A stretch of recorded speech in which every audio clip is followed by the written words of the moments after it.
In this video I'm gonna be showing you guys how you can find Bitcoin wallet address on Binance. You can do the same steps on PC or phone or whatever device you're using. First, you want to log into your Binance so that I can show you guys how you can find Bitcoin wallet address. Then you want to click on wallet in the top right, and you want to click on fiat and spot.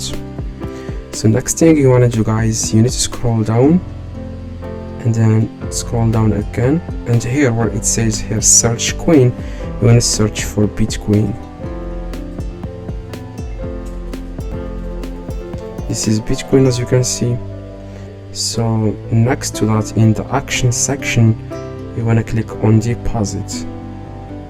If you click on deposit, you want to click on select network, which is Bitcoin, and this is your wallet address.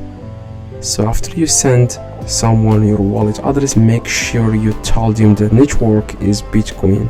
This is very important, okay? Click here, then send this to your friends or whatever so that they can send you Bitcoin. Drop a like and see you guys in the next video.